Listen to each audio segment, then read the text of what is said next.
bracket, actually, so I was really excited to come back to this. Certainly the case. We had 32 teams actually in the bracket tonight, not just signups. We had 39 signups, but 32 play. So we had a full bracket here, and we're down to our final four. We've got Genesis Esports up against No Clout up top, and then down below the streamed match here, we've got Bleh Guys, a team we are very familiar with, going up against the Monarchs. The Monarchs, they're the only undefeated team here in AG, undefeated in the Overwatch Open, that is, which is one of 4 teams. The Monarchs looking to move into the finals tonight. We've got a best of 3 on our hands. We've got Lijiang Tower over to Eichenwald, and then Temple of Anubis, should we hit it here. But Bleh Guys up against Monarchs. What are your thoughts here? I'm actually really interested in seeing this, especially given the record that Monarchs is coming into this with an open division. I haven't seen the teams that they've been able to play so far, but still, it's, I mean, coming away 8-0, that's huge. And Spades talked about this a little bit while we were waiting for the opposition to come, while we were waiting for Bleh Guys, and he was at DreamHack Denver that we were at. What was it? Two months ago now, something like that. That was in October, man. That was oh wow! Woo, time, man, time. Yeah.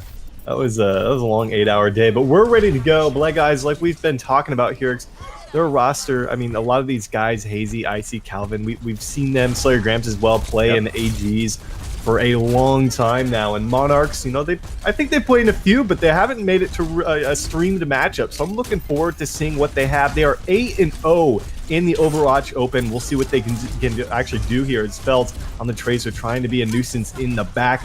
Icy racking up that first kill, looking for a way to move in.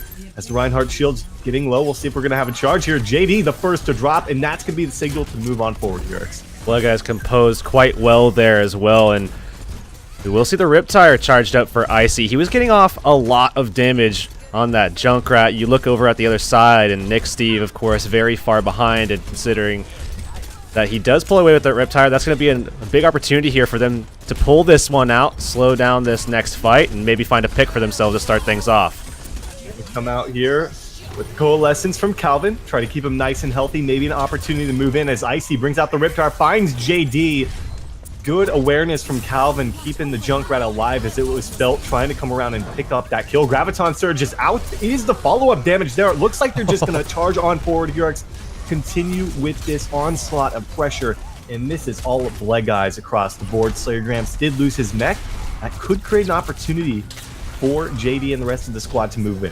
That's big. Fluff getting away there. Has this Earth Shatter as well, pulling away with, and now Spades, of course, holding on to that Graviton Surge. That's going to be big here. He's probably going to look to try to catch the Mercy here, but he doesn't. He just gets these frontline in it. Can they find the follow-up damage? They will secure the kill onto Hazy, but that's all they come away with to start things off. And the Valkyrie going to save him for the time being. His pulses, he brings up 2 for himself. Slayer Grants able to land a kill. Riptire is out again now from Nick Steve, but no, he doesn't quite find the kill he's looking for, and it's still going to be Bleh Guys maintaining control of the point. Felt going to try to do something about that, coming up on a pulse bomb if he can get it, as JD is nice and healthy, but he gets charged into. They actually, both Reinhardts knock each other down here, and Bleh Guys are going to continue to hold on, 80% and counting. One team fight should do it for the round. Composition really working out for them right now, utilizing that triple tank, taking advantage of the Moira as well.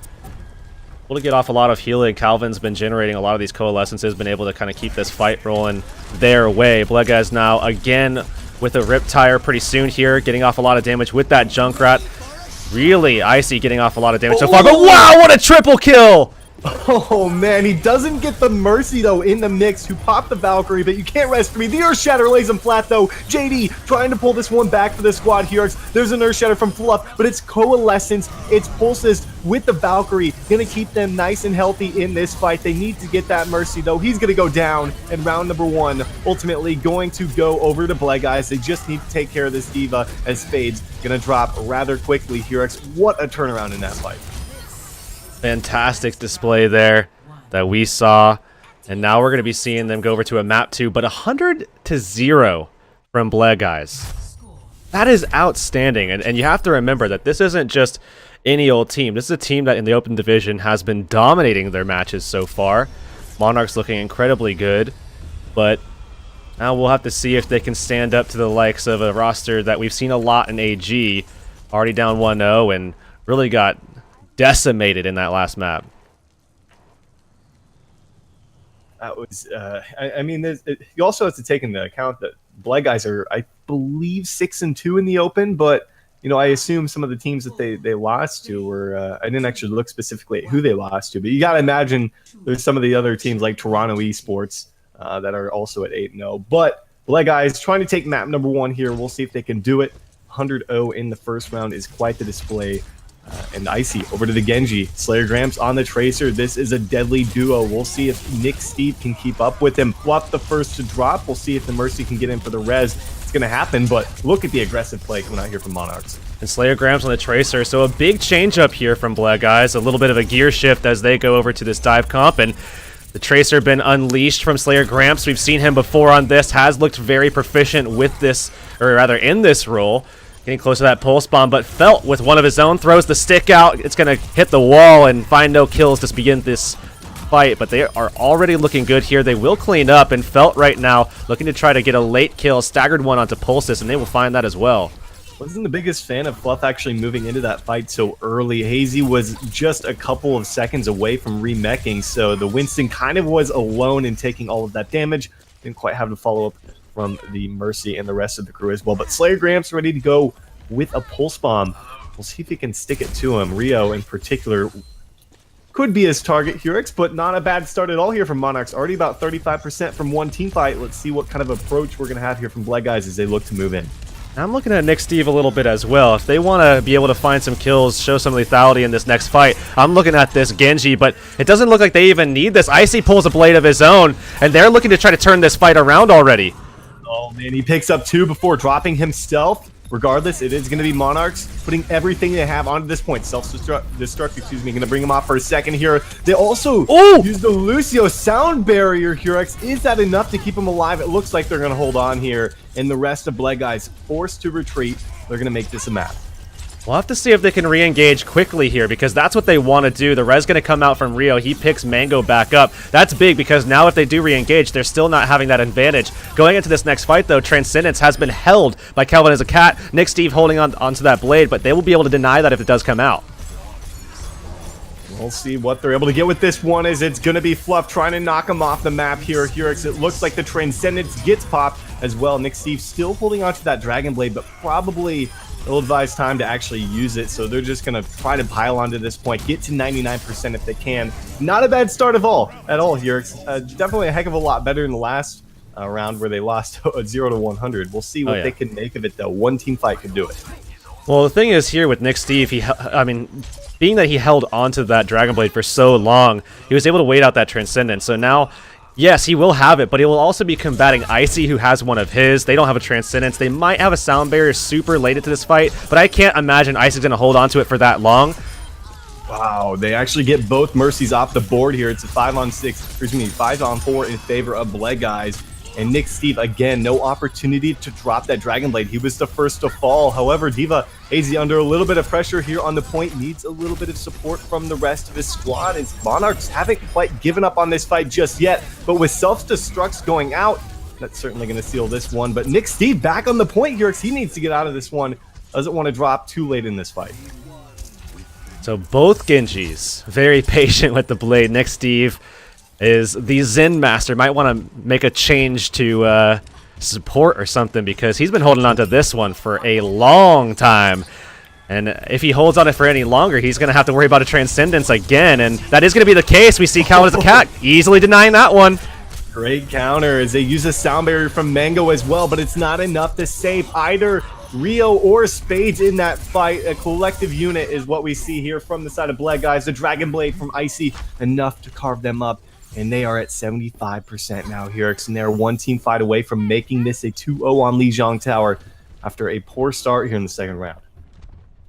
Let's see if Slayer Gramps can find anything. I think they see him, and they do actually sniff him out, so he's not going to be able to get away with a sneaky little pulse bomb stick onto a cluster of enemies here. And Rio now with that Valkyrie, we'll have to see. Oh, a little stick action! Slayer Gramps somehow sneaks away that kill with the pulse bomb.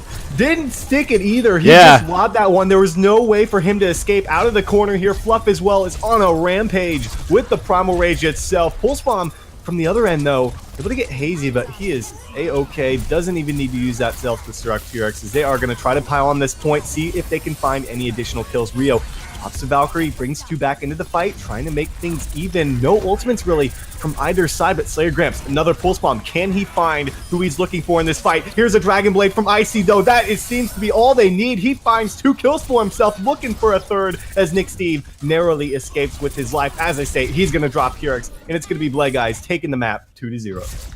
And again, once they get control, it's unanswered. Bleh guys dominating that round. It was a lot closer on that second round, but overall the map went very one-sided, I would say, to Bleh guys. Another opportunity here. This is that last Dragon Blade from Icy. Such an impact player on the DPS here. Coming up big, Hurix.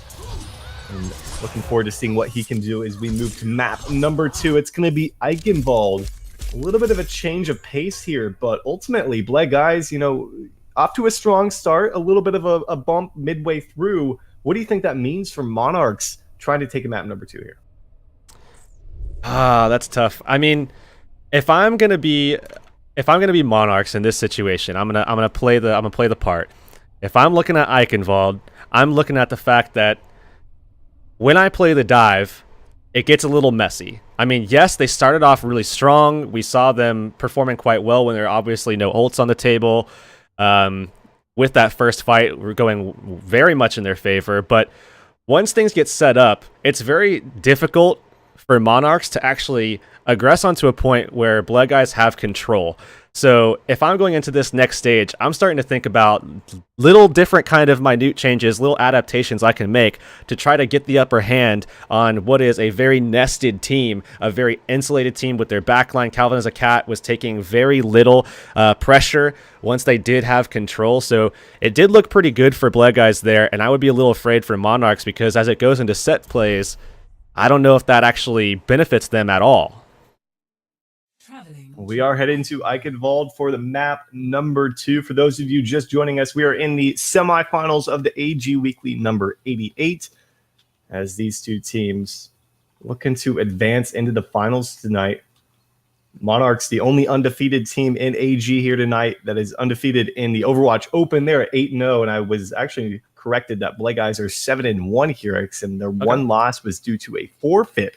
Oh, so they should unlucky. be undefeated. But remember, top 16 teams, I believe, from the Open do go to a playoff. So even with that one loss, you know, they are in a pretty good position to make the top 16 and see if they can advance. What's up with the I'm looking forfeit, forward to though? seeing what these guys can do. What's up with that forfeit? They could have called me up, man. I would have stepped in. I don't know about that. I would have stepped in. We would have been fine, man. We would have been fine. But anyways, we'll have to see if Bleh guys can continue this domination that they displayed just prior on Lijiang Tower. And starting things off, of course, here on Eichenwald, a tank setup for tank. I mean, I don't know how much you've seen this. I've been casting Overwatch Pit now for about a week or something like that, and I will say EU loves them some tank lineups, man.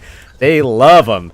So now as I see this here on Eichenwald, it seems like no surprise to me, but perhaps to those viewing or people that haven't, you know, seen anything since the last AG or whatever, this is a running standard already. This is a very strong composition running in, you know, when you're able to just push in, speed boost right away, get a bunch of healing off. You see the sound barrier and the coalescence coming off very early on. If there's no high ground that they have to worry about, this works very well because you just control the point and nobody can really do anything about it. But Icy already on this Pharah, you see this a lot as well now on stage 1. So I don't know. It seems like Icy has done his homework, and Bleh guys might be able to put a stop to this. We'll have to see, though. It's always fun watching Icy play that fair as well, but they're not going to waste any time moving on to the point here because they are out of the Zarya bubbles, though, so it's going to be an opportunity to move in, try to take down those healers. Pulsis, though, the first to drop. That's not a good start here for the defense. Now a tank out of the mix as well. Hurix, all they need to do is continue with this pressure, and Monarchs are going to secure objective A in an incredibly quick time here. Don't really think there's a way to stagger back on after that. Yeah, I don't see this happening. Icy's going to fall, but they already secured the objective, and again, coming away with that coalescence. So easy to stack up as you're just throwing heals onto literally everybody because everybody's just all in melee range. Fluff, going to get hooked there. And Fluff will go down as well, and Nick Steve will find the killing blow, but it was set up by the chain hook from Felt to start things off, and they're sticking to this, getting very aggressive here on their attack. Well, Pulse Bomb's out there as well.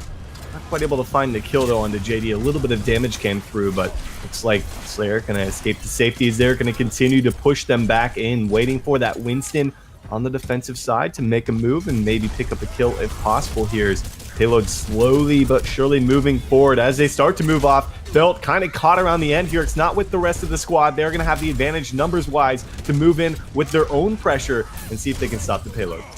Nick Steve and the rest of these Monarchs guys are pulling out now as they're getting knocked around. Nick Steve trying to get away with his life, and it's Pulsus who's going forward, getting aggressive. He's going to get taken down for his efforts. Still Felt running rampant here as he makes the move over to the Tracer. Not quite going to be able to get anywhere against this D.Va, though, as he's going to be taken down. IC, of course, already made that change over to the Junkrat, and he's already ready to go with a Riptire. We'll see if he's able to unleash this one upon them. He's up top. He's playing it sneaky here, looking for another triple kill to replicate what he had on Lee Jong's house. We'll have to see if he can get this off. He's pretty low here, so if they find him, if they see him, I mean, I don't know if he can even get away, but they might be able to get some heals now. Riptire at the ready. See the sound barrier coming out. He wants to wait this out just a little bit to try to see some of that damage melt, or some of that shielding melt away. He finds the kill onto Mango. That's a big pickup.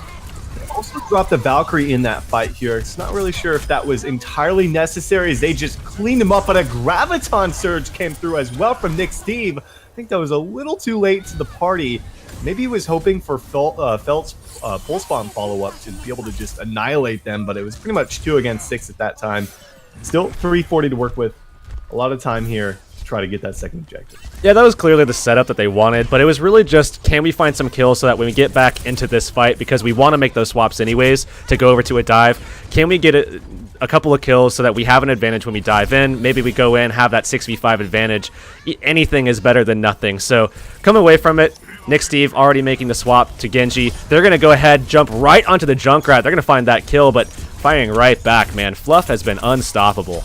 And the important one is Mercy going down. Both supports actually taken down at the hands of pretty much Fluff, I'd have to say right there. But they're just going to be able to delay the inevitable hold here. Excuse me, delay the inevitable hold of the payload. But with that in mind here, Heisey makes a move over to 76. A little bit of a change up. We'll see if Spade's able to shut him down. I think they really like that just to deal with the Genji. You have high ground control. I mean, overall, it's just a really solid pick. You can really put some pressure out onto this Winston here. So pull that defense matrix, make them use it very liberally so that they don't have it when you have a bunch of burst damage. So makes a lot of sense that he makes this. Of course, as well, IC is known for being a very solid soldier. But Felt already getting that first pick. IC going to fire back to start things off. We're going to see a self-destruct come through, but Hurex, it feels like they're continuing to fight a losing battle and just pretty much, you know, losing a lot of time even when it's not in their favor. They do pick up actually a kill onto Mercy, but again, they're forced to pull back and get a regroup. And what do you know, 2:05 on the clock. Hurex, a lot of ultimates to work with, though. We'll see if Nick Steve can get up to that Dragon Blade. With how dominant Bleh guys have been in the last few fights, I mean, I would love to get a stat for how long Calvin as a cat has been holding on to this Transcendence. It's again, it feels like it's been forever. And maybe he's able to wait out basically until Nick Steve pulls a blade out, and it's been a little bit of a wait for that as well. But they don't have a lot of time to work with here. 136 here, 90% towards the blade. We know how long he can sometimes hold it when he gets it, waiting for those opportunities. But as the Mercy goes down, it might be even longer of a wait. Well, oh man, just not a lot of coordination coming out there from JD and the rest of the squad. He jumps up top. There's no follow-up, no D.Va to be found. As Spades taken out of the mech, Nick Steve really wasn't in the area as well. Now Spades going to be forced, as he was out of his mech, he's going to be forced to move off of that D.Va and come right back on it to get back into it. And with 60 seconds to go here, they're sitting on 5 ultimates. But again, like you said, Calvin is so spot on with Transcendence. If he's not picked off early, there's a Dragon Blade, but Transcendence right in the area. Fluff is going to be taken down around the payload here, so maybe an opportunity to move forward off of this. Pulses, though, comes through. He's going to get him right back up into the fight. We'll see what they can do with this one. Oh, they're getting aggressive, but Hazy right there. You see that synergy between Hazy and Icy, where Hazy comes over, lends a helping hand to keep Icy safe. Hazy going to be left in the thick of it. How's his self-destruct, though? So you might be able to find some kills here. They're trying to get away from it, and somehow they get away. Indeed, Felt with the recall. That's going to be slippery enough, but they're still securing these kills. Monarch gonna fall. And man, has Icy and the rest of the squad done such a good job of maintaining high ground control at the end there. Icy was jumped upon by JD on the Winston, had support there, and Winston forced off once again to regroup with this team. Now they're just pushing, they're just bullying them at this point here. It's pushing them back into their spawn. Spades gonna try to get up and over. No, not quite gonna do it, and that should be it. Can the Genji get there? No, he will not, as that's going to be an incredible hold coming out from the side of Bleh guys, despite losing that first objective off the first team fight here. You and me both, man. Seem tongue-tied. There you go. What a great timing of. The difference is you already casted today, though, so that's very very true. But we will see, of course. Bleh guys going on the offensive now. Again. A little bit of a disappointing performance, I would say, for Nick Steve so far, especially on the Genji, where he's been denied, especially with the blades. But now we'll see if the rest of these guys here, like Icy, can have a little bit better of a showing on their attack. They were able to stop what was initially a very solid pace. I mean, really kind of came down to just their ability to high ground control, and that's what I was talking about before. When you bring in these tanks, when you just kind of build out that 4 or maybe even 3 tank strat, where you have those specific kind of ground control healers, Moira, Lucio, you're not able to really do anything about high ground. So when you go over to the dive, if you don't have any kind of momentum, you have to be able to execute a proper dive and start taking some picks, start rolling that momentum forward. And we've already seen on the dive, as I was talking about after the control map, Monarchs is just a little bit behind, I would say, to Bleh guys. I think they're a little outclassed in that regard. So now as we look towards Monarchs' defense, you have to look at their composition, and something to take note of is the Reinhardt as opposed to what would be maybe perhaps standard of an Orisa. They're still 3 tank, but they don't have the same supports. A little bit different there with the Zenyatta and the Mercy, and they do have the McCree, so a little bit of an anti-dive setup for them. Well, this will be something else if Monarchs are able to make a miraculous hold here. But like you said, we see the triple DPS coming out here. Icy trying to stand out with the Doomfists. Oh, no-y. Oh, no-y. We caught that live on camera, man. Nice. Nice. Well, he's going to stick with it here. Let's see if he can go for round 2. That's a good start, though, for Monarchs. I mean, you need as much time as you possibly can. Now he moves over to the Genji. But they already lost 30 seconds, man. Yeah. That's just unlucky right there. That's what that is. It's not a mechanical error. It's just unfortunate. That's all you can get as a takeaway from that. Well, they are going to look to move in now and see what they can find. Felt going to have to try to get a grip on Icy, get a grip on Slayer Grams, as they look to control high ground if possible. But Nick Steve, the first to fall here with 2. Both tanks now out of the picture here. This is going to be just as quick of a capture as we saw from the opposition here. Maybe a little slower because of that first 30 seconds here. But with that in mind, Felt going to try to do his best to rack up a kill, but not quite going to happen. And they're going to be moving forward with 5:15. And they don't really have far to go here. They're going to get aggressive here. We did see aggression coming off of trying to create extra momentum, trying to generate some more ults, take some more time, or sorry, create some more distance on the payload when Monarchs tried it, but it wasn't as successful already as what we've seen so far from Bleh guys. They are going to be able to battle their way back in, though. Fluff getting pressured down very low now. They're going to fire back in a big way. That's a big pickup with Fluff out of the picture. Like you said, he had been making a lot of plays on the defensive side of things, and they, of course, really can't afford to move in without him, and there's no real reason to actually do it. You know, he's got 4:35 on the clock. He's going to get right back into this the thick of things here as they look to capitalize on potentially an out of position Winston. JD Taking a little bit of pressure is going to be okay for the time being. Fluff might be forced to pop the Primal Rage. No, not going to be the case. Dragon Blade, Icy, trying to finish this one right now. Rio out of the picture before he can pop Valkyrie. And Hurix, he racks up 3 kills. And I'm afraid that's going to be game over. 2-0 for Bleh guys. And they will be moving into the finals here tonight. What a painted picture. Just the same thing as they defended. Genji tried to make a desperate attempt to get back. Dies off. Icy, of course, with a huge blade to secure that one. But Bleh guys could not have made that look more simple. I am astonished that it wasn't Icy with the play of the game there, with the Dragon Blade once again here. But Hazy racking up a few kills for himself on the Diva. And like I said, they're picking up a 2-0. They're moving into